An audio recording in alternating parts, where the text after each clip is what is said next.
Merci de rallier ce rendez-vous de focus. Rebondissement judiciaire dans le feuilleton de la gestion du pipeline Bénin-Niger, rendu difficile aux partenaires chinois WAPCO en raison des soubresauts de la crise politique entre les deux pays frères et frontaliers. Sur 5 fonctionnaires nigériens interpellés pour intrusion frauduleuse sur le terminal pétrolier du pipeline, 3 sont retenus en détention en attendant un procès, ce qui naturellement ne pouvait avoir la vertu de faire décolérer la junte nigérienne qui lance un ultimatum de libération couvert de menaces à peine voilées contre le Bénin. Plusieurs questions pendent au bout de cette question ultime. À quand la fin du bras de fer et comment on en sort? On va analyser sur ce plateau les questions incidentes nées de cette arrestation, ce feuilleton judiciaire. Je reçois donc sur ce plateau Focus pour en parler 2 analystes. Francis Attali à ma droite, analyste politique. Francis, bonsoir et merci d'honorer ce rendez-vous sur une question de plus en plus délicate et difficile. Oui, c'est une question extrêmement sensible. Vraiment. Je suis très heureux d'être associé à la réflexion. Merci beaucoup. Pour la sortie de crise. Merci, c'est tout ce qu'on souhaite. En face, Alexandre Egbako, politiste. Merci aussi d'honorer ce rendez-vous de réflexion. Merci, cher ami. Merci beaucoup. On va donc analyser sur ce plateau la crise Bénin-Niger par le prisme des dessous et surtout impact des rebondissements judiciaires. Qu'aurait-il fallu pour éviter d'en arriver là que l'entreprise WAPCO, l'entreprise chinoise en gestion du pipeline, fasse comme formalité en direction des autorités béninoises? Non, je crois qu'en fait, les autorités nigériennes maîtrisent bien les différents accords et conventions qui régissent en fait les relations diplomatiques. Je vais évoquer les conventions de 1961 sur les relations diplomatiques, les conventions de 1963 sur les relations consulaires, et puis accessoirement la convention 67 sur les pays littoral. Alors, forte, là, il savent que dans de pareils cas, il faut une notification préalable.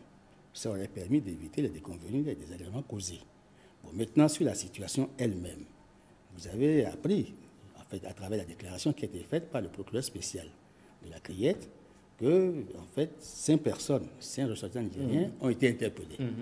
Bon, alors, les faits constitutifs de l'infraction ont été présentés. Maintenant, les chefs d'accusation sont là. Il y a 3 questions qu'on peut se poser. Est-ce que certains ressortissants nigériens sont rentrés frauduleusement sur la plateforme du pipeline qu'abrite le Bénin? Je crois que sur la base des informations qui nous ont été servies par le procureur spécial à Criette, je peux dire oui. Était-il porteur de badges frauduleux? Sur la base des déclarations rendues à la presse par le procureur spécial de la Criette, oui. Bon, maintenant, avait-il planifié des actes attentatoires à la sûreté de l'État béninois? Ça, les investigations se poursuivent. Parce qu'il y a une hypothèse qui court dans ce sens. Alors, donc, sur la base de ces 3 faits constitutifs des infractions qui leur sont reprochées, forcément, la justice a un travail à faire. Maintenant, il faut saisir les représentants, en fait, l'ambassade ou le consulat des pays dont les citoyens là sont ressortissants, ceux qui ont mis en cause sont ressortissants. Il y a peut-être un travail à faire des 2 côtés.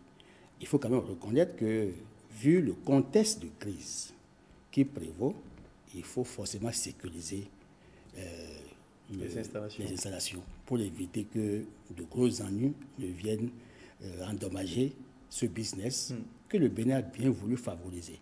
Puisque vous savez que le 4 de 5, le chef de l'État, avec son gouvernement, ont pris une mesure essentielle pour la levée totale de toutes les mesures, les entraves, et ont donné les facilités à la société WAPCO pour que ce commerce se fasse sans anicroche.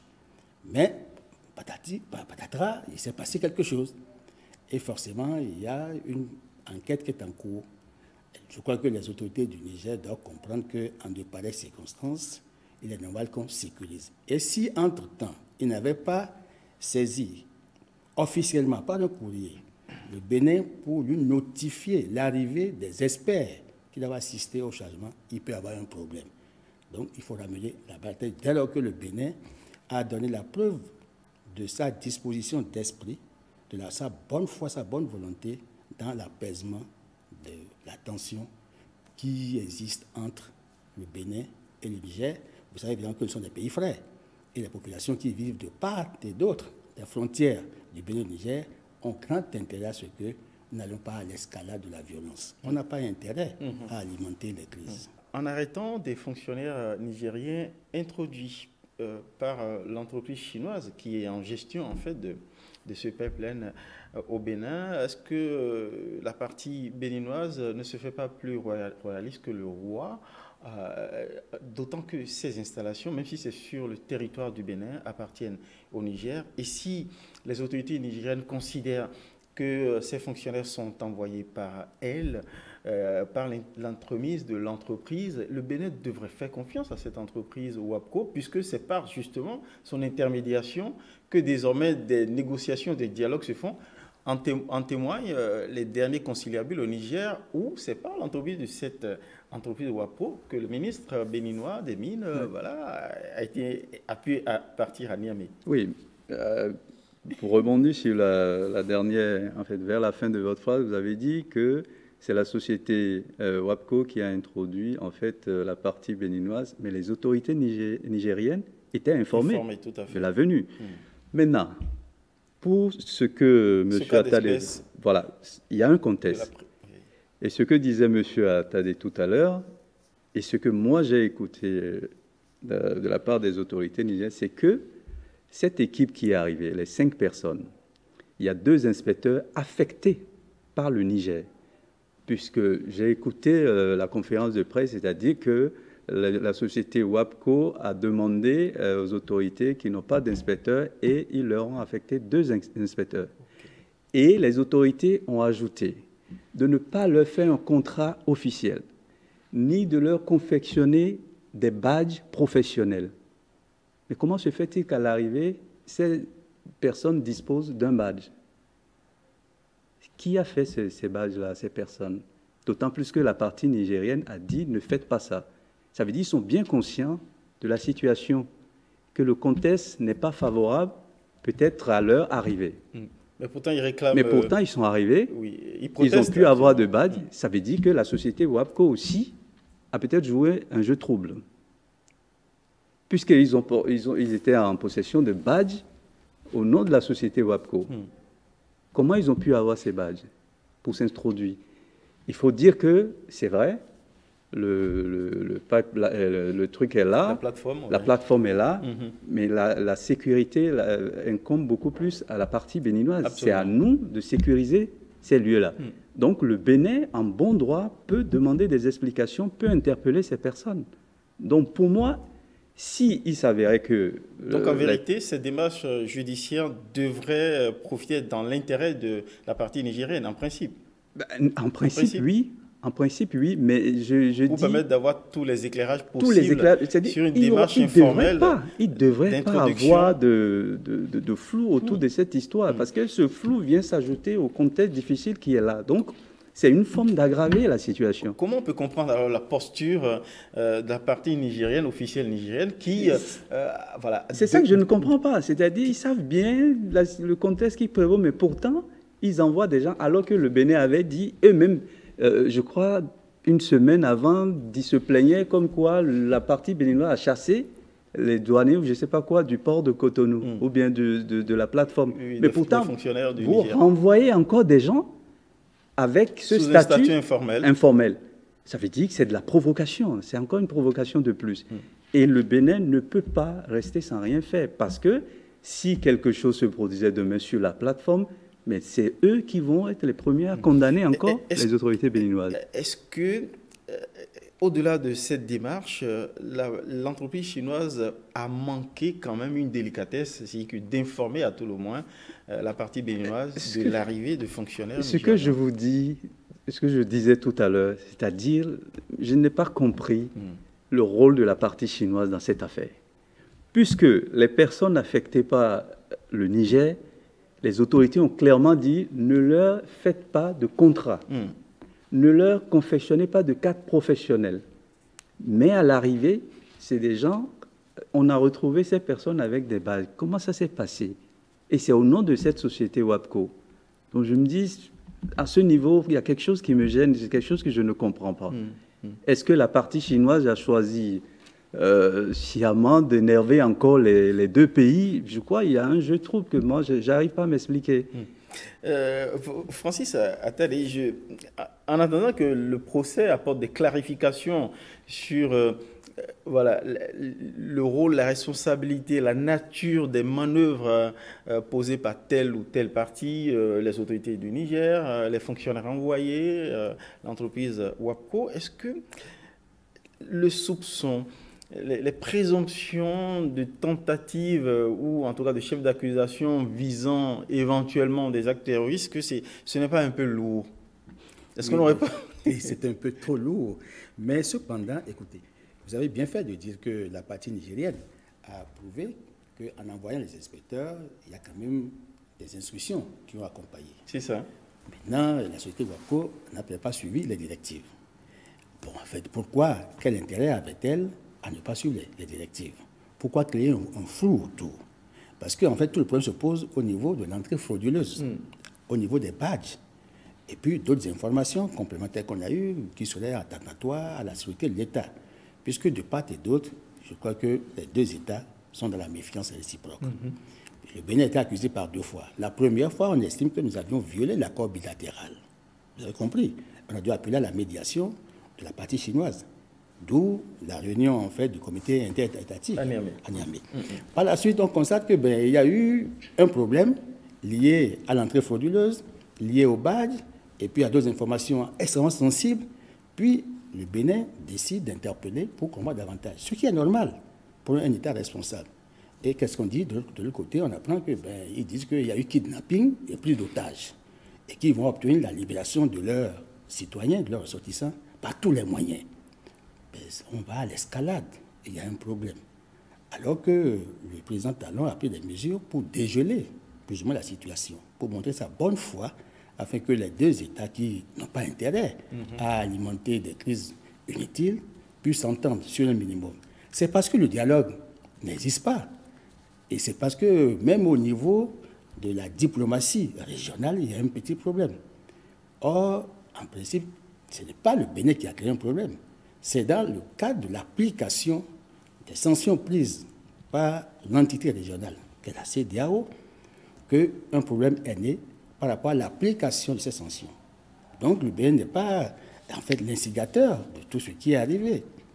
Maintenant qu'il y a eu quiproquo, on a dit, mettons la balle à terre, entendons-nous, c'est terminé ça. Mais la partie nigérienne soupçonne le Bénin d'abriter des bases. Mais le Bénin n'a pas soupçonné la partie nigérienne d'avoir des bases russes. Encore que expressément, ils ont demandé que la Russie s'installe.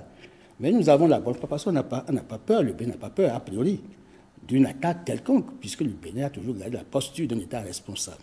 Et entend obtenir l'écho favorable de l'autre côté, puisque le Bénin et le Niger sont restés des pays frères. Plusieurs, en fait, initiatives d'intégration ont été telles que l'OCDN, devenu OCBN, on a fait des projets communs ensemble, nous sommes dans une dynamique de coprospérité, et puis vous savez que pour que le pétrole du Niger soit une bénédiction pour le Niger, il faut bien que ça prenne par un corridor sécurisant et le Bénin offre le plus avantageux sa façade maritime pour ce business. Donc, a priori, rien ne devrait opposer ces deux États. Mais il semble que le président Tiani... À part la crise née des sanctions de la CEDEAO, autour desquelles apparemment la junte a gardé une sorte de d'esprit de revanche contre le président Talon. Il a une grosse crainte. La crainte du renversement de son régime à partir du Bénin, parce qu'il soupçonne les Américains et les Français d'être aux côtés du président Talon et d'être en train de travailler en souterrain pour pouvoir renverser le régime. Malgré tous les gages... Or, le Bénin a donné la preuve qu'il n'y a pas de base militaire. Le Bénin a pris des dispositions pour sécuriser son territoire, parce que la menace terroriste, qui est une menace globale, régionale, oblige à ce que chaque État prenne des mesures, des initiatives. Au-delà des initiatives communautaires, il y a également des initiatives nationales. Donc, on ne peut pas soupçonner le Bénin d'abriter des bases. Je crois que sur cette base, le Niger doit comprendre que le Bénin offre toujours la disposition d'esprit pour construire la paix. Et il y a une dynamique de paix voulue par le Bénin. Mais on n'a pas eu le répondant encore au Niger. Cette crise qui est survenue avec l'interpellation des 5 ressortissants nigériens, c'est regrettable. C'est regrettable. Mais un État responsable doit chercher à comprendre davantage. il s'est passé quelque chose d'anormal sur la plateforme du pipeline. Maintenant, qui en est l'auteur? Absolument, je crois que lorsqu'on va entendre les dernières conclusions du protocole spécial, on verrait si effectivement il y avait des intentions attentatoires. Parce que la question du renversement du régime, c'est des deux côtés. Est-ce qu'effectivement il y avait des actes planifiés? Les soupçons désormais sont croisés. Mais oui, est-ce qu'il y avait des actes planifiés de porter atteinte à la sécurité de l'État béninois? On le verra à la lumière des enquêtes. Qui sont en cours. Oui, tout mais à fait. Par contre, ce qu'on constate, c'est qu'après l'audition, au niveau du protocole spécial, sur les 5 ressortissants, il y a quand même 2 qui ont été relaxés. Oui. Ça veut dire qu'il y a une démarche, une pédagogie. Certains considèrent, au regard de gros enjeux économiques et surtout du souci d'apaisement autour duquel le chef d'État a manifesté plusieurs fois des intentions favorables, un a priori favorable, on aurait pu dénoncer la présence frauduleuse et les expulser. Est-ce que le Bénin aurait pu faire l'économie de cette procédure judiciaire à vos yeux? Ou c'était important, non, c'était important de faire la lumière totalement sur pour le Bénin. Mouvement de ces fonctionnaires? Oui, c'était important pour le Bénin de faire la lumière sur cette situation parce que là, on a soupçonné ces personnes d'actes attentatoires au site, comme le Niger nous a soupçonné d'abriter des bases militaires. Normalement, pourquoi en optant, ça doit choquer les autres, dire que le Bénin... Non, le Bénin, c'est un pays de droit et je dis, comme je l'ai dit, la sécurité, comme à la responsabilité de sécuriser ce site. Et donc, voilà, si le Bénin ne le fait pas et que quelque chose se produisait, on va dire, voilà, le Bénin n'est pas capable, le Bénin, ceci, on va entendre de tous les noms. Donc, moi, je dis, ce n'est pas méchant de poursuivre ces personnes jusqu'au bout, de comprendre réellement ce qui s'est passé pour que, voilà. Et je pense que peut-être c'est des gens, s'ils sont reconnus coupables de quoi que ce soit, peut-être on va les condamner. Et puis après, ça va être un peu comme le scénario entre la Côte d'Ivoire et le Mali, je crois. Peut-être ils vont être condamnés après. On va leur demander de rentrer chez eux pour aller purger les peines. De clarification même. Oui. Donc, mais au-delà, est-ce qu'il n'y a pas aussi une stratégie de monter un peu les enchères? Non, pas du tout. Parce que déjà, le contexte est là. Le Bénin a fait tellement de concessions. Le Bénin a tendu la main plusieurs fois, mais en face, on a des sourds. Oui. Des gens qui ne veulent rien comprendre parce que, voilà, ils sont dans leur logique de néo-panafricanisme, pro-coup d'État que je qualifie de néo-panafricanisme brouillon, où ils ont autour des panafricanistes, des néo-panafricanistes affairistes, parce qu'il y a des gens qui vivent de ça, pour rien au monde, il ne faut pas que cette histoire s'arrête vite, il faut que ça continue, et puis voilà, des néo-panafricanistes du grand remplacement. Les crises, en fait, sont un fonds de commerce? C'est un fonds de commerce, il y a des gens qui vivent de ça. Il y a des gens qui sont entretenus dans ce néo-panafricanisme de notre génération qui n'a rien à voir, à mon avis, avec ce que prônaient les précurseurs qui voulaient l'unité de l'Afrique. Maintenant, c'est un néo-panafricanisme séparatiste qu'on a, en sorte des institutions AES pour aller où? Je ne sais pas. On est fort quand on est ensemble, on le chante partout, mais là, je ne comprends pas trop la démarche ni au niveau de l'AES. Et puis, voilà, aujourd'hui, on est clairement dans le brouillon et voilà, Mali est là depuis 4 ans, le Mali n'est pas sorti, Burkina coup d'État sur coup d'État, et il faut se demander maintenant, on va renvoyer l'ancien ami pour remplacer par un autre ancien ami, parce que les Russes, c'est pas la première fois qu'ils arrivent sur le continent, on a été socialiste, on a fait avec les Russes, après on les a remplacés par les Français, donc est-ce qu'on va rester dans cet éternel remplacement? Je pense que il faut se dire la vérité. Il faut changer aussi de discours voilà, il faut dans la gestion de cette crise. Les discours accusatoires, complotistes, ne sont pas de nature à apporter de l'apaisement. Voilà, si c'est le cas, qu'ils avancent les bases russes vers Gaïa et tout. Et puis voilà, nous, on n'a pas à agresser un pays, parce que nous, on est beaucoup plus concentrés sur le bien-être des Béninois, développer le Bénin. Donc pourquoi agresser le Niger alors que nous dépendons fortement du Niger par rapport à notre port. Et puis, il faut comprendre, même ces contrats qu'on a négociés pour le passage du pipeline, il faut dire qu'il y a des paramètres importants qui sont entrés en jeu, y compris le port, surtout, parce que voilà, si le Niger se tourne vers nous, parce qu'il y a d'autres pays aussi qui voulaient le truc, mais comme il y a déjà le port et tout, pourquoi aller ailleurs? Donc il y a tous ces paramètres, ça fait que la fermeture des frontières forcément doit impacter ce pipeline. Ceux qui disent port n'a rien à voir avec pipeline, c'est faux, ils n'ont rien compris. Parce qu'au moment des négociations, je suis certain que ce port a pesé dans les négociations pour arriver à ce contrat. Donc il faudrait que les régimes putschistes comprennent que voilà, le Bénin n'est pas dans une démarche pour nuire à qui que ce soit. Et que voilà, le président Talon a fait beaucoup de concessions, il a fait les choses là. Donc on veut maintenant que la vie reprenne son sens entre les deux peuples. Alors dans la veine des concessions faites par la partie béninoise, le gouvernement, le président Talon, beaucoup d'observateurs, enfin un certain nombre d'observateurs considèrent que le Bénin doit garder cette posture fait profil bas, quels que soient les caprices de la junte nigérienne, justement qui se montre totalement raide. Ce ne sont pas des civils, ils ont leur méthode martiale. Et donc, à tous les coups, le Bénin devrait voilà, faire profil bas. Est-ce que vous considérez que c'est une posture à conseiller aux officiels béninois à tous les coups? Non, pas du tout. Écoutez, c'est que ça a dit de friser l'anarchie. C'est à croire que nous ne sommes pas un État souverain. Nous avons la souveraineté. Autant le Niger est un État souverain et nous respectons cette souveraineté, autant le Bénin est un État souverain et en temps qu'on respecte cette souveraineté aussi. Vous savez, c'est vrai que sur les réseaux sociaux, on lit beaucoup de choses. Il y a tellement d'accusations. Passons ici que le chef d'État béninois fait du harcèlement. Il provoque trop. Parce que pendant qu'il a dit que la paix, il a donné quitus pour que le business se fasse sans anicroche, au même moment, il fait arrêter, en fait, on a interpellé 5 ressortissants. Mais écoutez, même si les gens tentent de nous accuser, le contexte nous excuse. Parce que le contexte est chargé de menaces. Et il faut bien sécuriser les installations. Il faut savoir qui entre au niveau sur la plateforme du pipeline. Il faut savoir qui entre. Surtout, il faut faire un filtrage. Parce que tout peut arriver. Et le Bénin qui abrite ce pipeline a l'obligation d'assurer la sécurité du business, mais aussi garantir les accords bilatéraux. Parce que ces accords bilatéraux, c'est des engagements réciproques. Oui. Bon, maintenant, le Bénin est un peu peiné, que ce soit par les partenaires chinois, qu'on soit informé de ce qui doit venir du Niger. Je crois qu'il faut que les autorités militaires qui sont au Niger aient l'humilité au moins de communiquer avec leurs homologues du Bénin. Parce que c'est des rapports étatiques. D'abord, avant la Chine, il existe le Bénin et le Niger.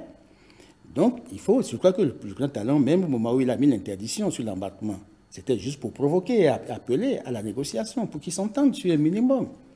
Mais il semble que la partie nigérienne n'a pas compris la démarche. Mais ce que le président Talon a gagné en mettant la mesure d'interdiction, au moins ça a permis aux Nigériens de dire ce qu'on nous reprochait. C'est à l'occasion qu'on a su qu'on soupçonne le Bénin d'avoir une base militaire. Mais à l'occasion, il a fallu que la Chine vienne faire la médiation. À l'occasion, on a précipité la réunion du Conseil, du comité interétatique. Donc, nous sommes dans la dynamique d'apaisement. Je crois qu'il y a des points sur lesquels il faut travailler pour pacifier les relations. Mais il faut que les deux États puissent faire la paix des braves. Je ne parle des deux États forcément. Les deux autorités, les deux personnalités. Tout se joue entre le président Talon et le président Tiani. Curieusement, le président Tiani ne parle pas encore. Voilà. C'est son premier ministre qui parle. Il est très taiseux. Et justement, il y a une question qu'on peut se poser de bon aloi pour aller jusqu'au bout de leurs accusations et en finir justement avec voilà, cet état d'esprit suspicieux, complotiste. Pourquoi justement la junte nigérienne ne va pas jusqu'au bout en cherchant à vérifier ces accusations d'implantation de base voilà, et par rapport auquel le porte-parole du gouvernement dit que c'est quand même pas une aiguille dans une botte de foin. Je pense que, ouais, comme il le dit, c'est pas une aiguille dans une botte de foin. Mais aller jusque-là, c'est baisser la culotte devant le Niger. Encore que les autorités béninoises, ils sont disposés. Oui, moi je dis, est-ce qu'ils ont le courage de venir? Vous les avez vus venir? Ils ne peuvent pas parce que ils sont dans la fabulation. Ils savent qu'il n'y a pas de base au Bénin.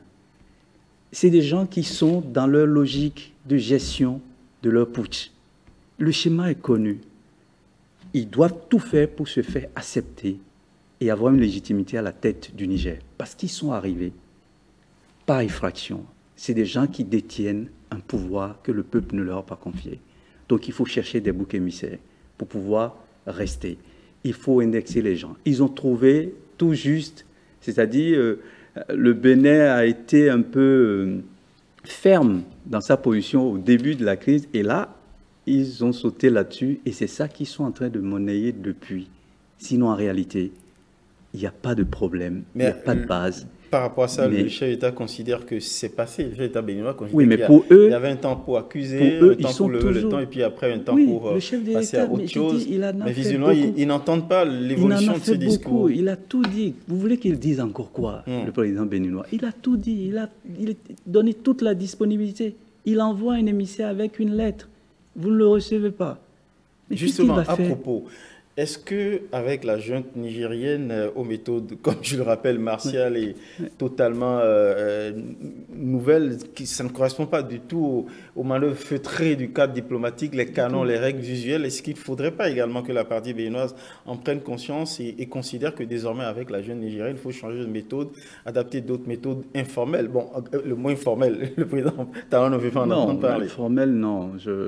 Non, on ne va pas rentrer dans la bêtise, c'est-à-dire au moins... Sauf à trouver des médiateurs. Voilà, moi je pense que c'est le seul truc là qui reste, c'est trouver des médiateurs et tout, mais je pense que médiation politique, en fait des hommes politiques, j'entends parler des anciens présidents. Non plus. Voilà, pas institutionnel. C'est pour ça que j'avais dit au début de cette crise, après le passage, après ton émission avec le ministre des Affaires étrangères, j'avais dit le Bénin devait mettre en place une diplomatie parallèle, c'est-à-dire mettre en place un comité spécifique sur cette crise-là.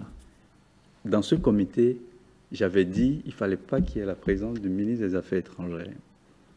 Quelqu'un, il a joué son rôle pendant la crise, c'était la position de la CEDEAO que nous avons respectée. Mais il paraît un peu fiché. Voilà. Il est fiché. Son avion n'a pas pu décoller en temps pour aller à Niamey. Pourtant, pour M. Ducé, le ministre des Affaires étrangères du Togo, a pu décoller. Il est parti. Mais nous, c'est comme la tête de notre ministre ne plaisait pas à Niamey. Donc j'avais dit dans ce comité, il ne fallait pas qu'il soit dedans. Un autre comité carrément. Pas d'officiel du gouvernement. Pas d'officiel du gouvernement du tout. Et c'est ce que Tinubu a fait. Tinubu a déployé une diplomatie parallèle. Vous avez vu, les gens de la région frontalière sont allés. Traditionnels. Ils sont allés. Exactement. Ils ont été reçus. Et à la sortie, ils ont déclaré, ben, nous irons rendre compte au chef. Si le chef ne l'a pas envoyé, pourquoi ils iront?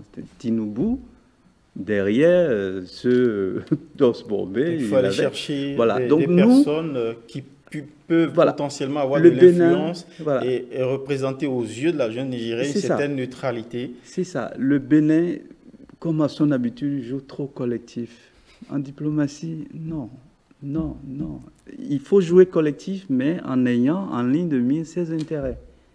Vous voyez, je comprends que le Niger soit fâché avec le Bénin. Parce que le Niger et le Bénin, c'est un peuple, mais vraiment très lié. Pas des relations multiséculaires. En étant ferme, vous savez, ça peut choquer aussi les Béninois parce que nous, ça fait des décennies qu'on a perdu cette habitude. Les coups d'État, non, nous, on n'en veut pas. Donc, on peut comprendre que le président soit ferme. Mais après, quand on a le sens de l'État, on peut passer sur ces émotions, ces émois, ces ressentiments, les questions d'intérêt du pays pour passer vraiment à autre chose. En fait, ne regardez que ça. En réalité, et visiblement, la partie nigérienne se sent toujours marquée. Bien sûr. Dans une posture de revanche. Il faut reconnaître aussi qu'au Niger, sous les régimes civils, les Nigériens ont connu aussi des problèmes. Ce n'est pas... les Nigériens n'ont pas la vie rose sur les régimes. Vous voyez, donc, en fait, les putschistes ont mal vécu le fait qu'on les a indexés très tôt comme des gens, des profiteurs qui sont arrivés et tout ça. Non, on peut comprendre ceux qui disent ça, mais on peut comprendre que les putschistes soient vraiment remontés contre ces personnes. Mais après tout, c'est-à-dire qu'il faut comprendre qu'un coup d'État, ce n'est pas un programme de développement et que le coup d'État n'arrangera rien. Sortie de la CEDEAO, ce n'est pas une solution. Parce qu'on a besoin d'unité. Même si la CEDEAO a ses défauts, c'est quand même un outil excellent d'intégration que d'autres nous envient. Moi, je suis peut-être un néo-panafricaniste progressiste. Je veux que ce que nous avons déjà, qu'on essaye de parfaire, mais pas renverser tout pour dire, voilà. En plus, ils ont l'exemple du Mali, du Burkina, qui sont dans des coups d'État depuis, qui ne s'en sortent pas. Donc, il faut qu'on arrive à ces réalités, ces discussions, et de ne pas pousser les gens, c'est comme ce que j'ai appelé néo-panafricain brouillon, où on est pro-coup d'État. C'est ça qui continue, en fait, à galvaniser Tchiani, vous voyez. Mais ils ne perçoivent pas encore, parce qu'ils sont rentrés dans un cycle, et ce n'est pas dans 1 an, dans 2 ans qu'ils vont en sortir. Et donc, moi, je pense qu'il faut qu'ils lèvent un peu le pied. Patrice Talon a tendu la main à plusieurs reprises. Il faut qu'ils écoutent et se dire que voilà, le temps va passer et que les deux peuples vont continuer à vivre ensemble. Moi, je pense que la médiation, je pense qu'il faut aller beaucoup plus du côté des traditionalistes, voilà, les têtes couronnées. Bon, maintenant, j'ai écouté le président Malé Hossou qui a tenté des choses, mais là-bas, les autres ont dit non, actuellement, on ne peut pas vous recevoir. Donc, ils ont réussi quand même à terroriser tout le peuple. Donc, ils ont peur. Mais je suis persuadé, à l'intérieur du Niger, il y a encore des groupes qui ne sont pas d'accord avec le régime actuel. Et donc, le Niger, pour moi, ce n'est pas plié. Il y a encore beaucoup de choses. Et je pense que la junte est vraiment en difficulté, surtout avec la fermeture du robinet là-bas. Bientôt, la Chine va commencer à dire, ben voilà, vous avez pris 400 millions, c'est 7%, il faut rembourser, des choses comme ça. Mais justement, parlant de la Chine, des intérêts de la partie chinoise, même si c'est une entreprise privée, forcément, le gouvernement chinois est attentif à l'évolution de ces intérêts que portent, que ce soit privé ou public, à travers la planète. C'est l'influence chinoise aussi qui se joue à travers voilà, ce feuilleton, cette crise qui menace des intérêts privés chinois au Bénin. Le président Talon, il s'en plaint, il le déplore, mais accusé par la partie nigérienne de faire un entrave justement à ce commerce pétrolier avec la partie chinoise et considère que c'est le Bénin qui fait entrave à ce que la partie chinoise respecte ses engagements. Comment on en sort? Est-ce qu'on ne va pas courir aussi le risque de fâcher la Chine? Je crois que sur cet épineux dossier Bénin-Niger, les populations sont très préoccupées, surtout vu sous l'angle de l'exacerbation de la crise. Et on se demande comment est-ce qu'il faut sortir de cette crise, puisque les accusations, et puis les mesures de rétorsion sont réciproques. Vous avez vu que même les Chinois ne sont pas bien vus par les Nigériens aujourd'hui. Ils estiment que les opérateurs chinois ne font pas franc jeu. Il ne faut pas franc jeu, qu'en principe, il doit pouvoir dire au président Talon que non, ce n'est pas possible, qu'il y a des accords qui sont clairs. Bon, donc ça veut dire que aussi bien le Bénin que les Chinois sont dans le même panier. Finalement, ce sont les plus sains, ce sont les Nigériens. Non, ce n'est pas ça. Il y a qu'au niveau de la gestion du pipeline, il y a peut-être des quiproquos. Et ces quiproquos sont liés à la posture des autorités nigériennes, parce qu'ils semblent toujours être dans la rectitude. Or, dans une diplomatie, il faut être flexible. Il y a eu certes des problèmes, mais on veut passer l'éponge sur le passé. Donc, il faut que ces problèmes soient derrière nous, notamment la gestion de la crise liée aux pushs. C'est terminé, ça. Nous sommes dans le multi-positionnement. Chacun voit par rapport, même avec les pushistes, on peut négocier pour garantir des intérêts. La preuve est que le Bénin a continué ce projet de pipeline avec le Niger, en dépit de la nature des dirigeants. D'où la nécessité d'investir le sens de l'État et de rentrer dans des attributs d'hommes d'État et de tenir compte des intérêts qui doivent primer en fait sur les ressentiments individuels. Mais je crois que c'est les intérêts. Et entre les États, il n'y a que les intérêts. Et puis, il faut évidemment que les deux chefs d'État, parce que le président Talon, fait déjà assez. Il a suffisamment montré sa bonne foi. Il a même reconnu qu'ils sont allés très loin dans les mesures, les sanctions qu'ils ont prises à l'endroit du Niger. Il ne peut pas dire plus. Et il a même plaidé pour l'assouplissement des mesures. Ça veut dire qu'il a fait le pas nécessaire. Et c'est vrai évidemment que au début de cette crise, le Niger a été un peu vexé parce que les sanctions qui ont été prises ont été mal, ont sonné très mal hein, dans l'entendement des Nigériens. Au point même que le président Tiani a dit, mais en venant chez moi, ne croyez pas que c'est une balade de santé. Bon, mais c'est passé ça. Maintenant que les mesures, les sanctions ont été levées et que les frontières ont été ouvertes par endroits, et qu'il n'y a que le Bénin, parce qu'il y a des pays qui n'avaient pas de frontières avec le Niger, tels que le Togo. C'est pourquoi le Togo profite, tire ses barons du feu. Bon, on ne va pas lui en vouloir, puisque le Togo n'a jamais fermé une frontière, n'ayant pas de frontière avec le Niger, on comprend bien sa position. Dans la géopolitique sous-régionale, le Togo a une posture alambiquée, et on comprend. Puisque chaque État doit profiter des avantages, des opportunités. Dans une crise, il y a toujours une opportunité. Et il faut savoir la saisir. Maintenant que le Bénin a fait le pas, et que le Niger peine à prendre, parce que le Niger veut des assurances, des garanties d'assurance, que les Français et les Américains ne vont pas partir du Bénin pour renverser leur régime. Surtout qu'ils ont encore Bazoum sous les bras.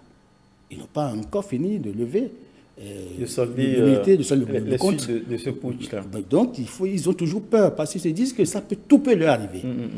C'est pourquoi ils travaillent pour instrumentaliser la population, afin que la légitimité puisse se construire. Mais en même temps, pas leur poursuivre leur discours, ils préservent leurs arrières aussi. Mais oui, ils sont tenus.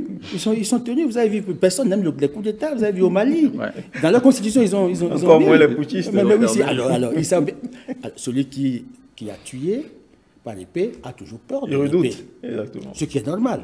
On ne va pas leur en vouloir, c'est humain. Maintenant que c'est des affaires d'État, il faut que ils prennent les postures. Il peut quand même prouver les gages que leur donne la partie béninoise en les évitant même à venir faire le check-in, les enquêtes. Et s'ils ne le font pas, ça atteste de la thèse qu'effectivement ils sont dans du chantage et que voilà, ce sont des alibis pour entretenir l'image de sauveurs, de gens qui sont menacés partout pour continuer à susciter une certaine adhésion populaire. Combien de temps ça peut durer ça? Oui, écoutez, c'est des canulars, c'est même des affabulations.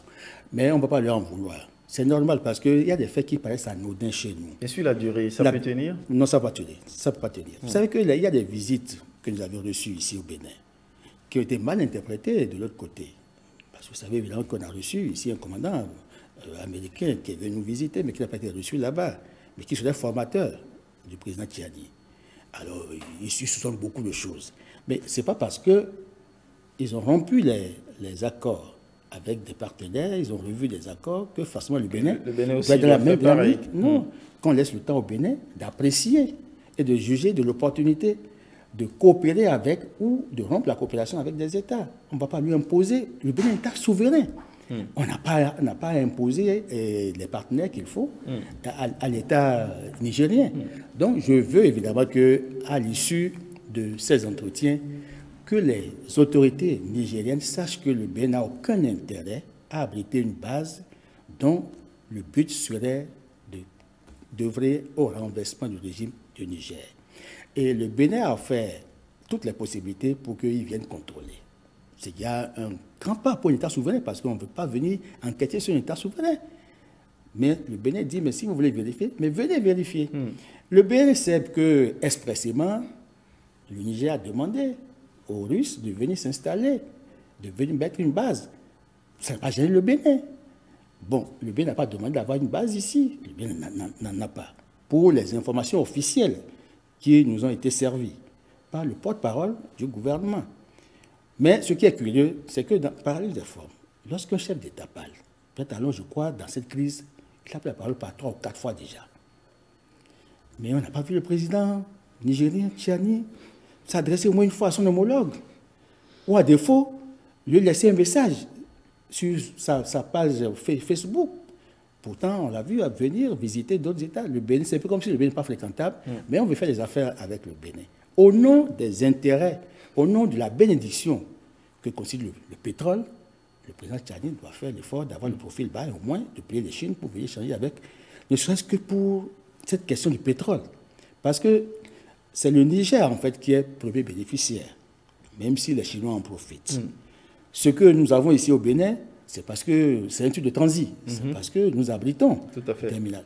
Donc, ça va beaucoup aider le Niger qui était classé dernier pratiquement dernier pays de précarité.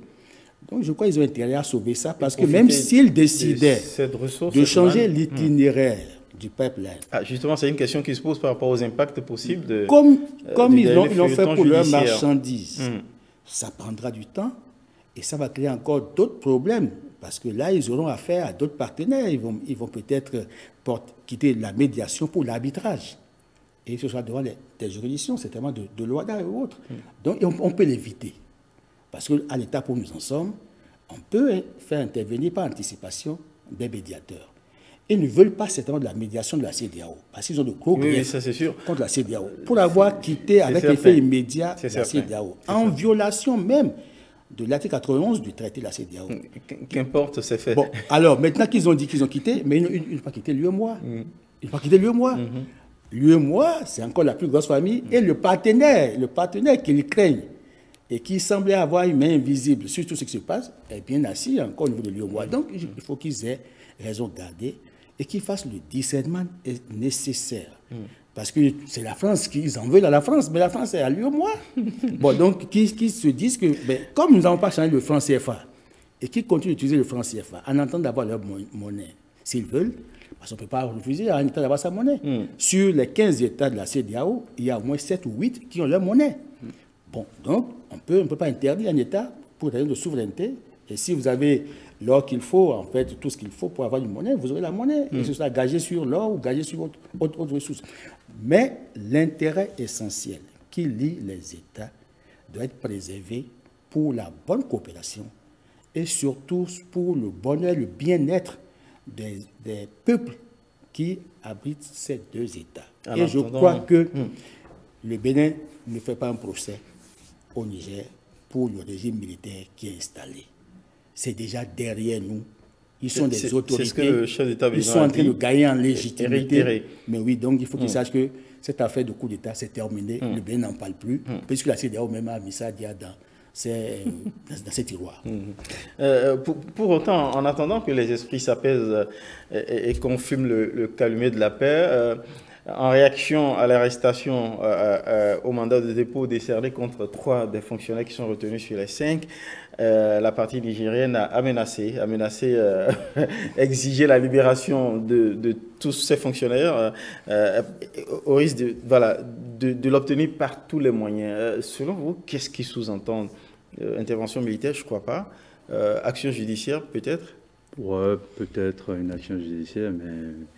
Voilà, mais le Bénin ne doit pas s'inquiéter pour ces menaces. Je crois que c'est un truc qu'on peut faire tomber vite parce que c'est clair, les vidéos existent.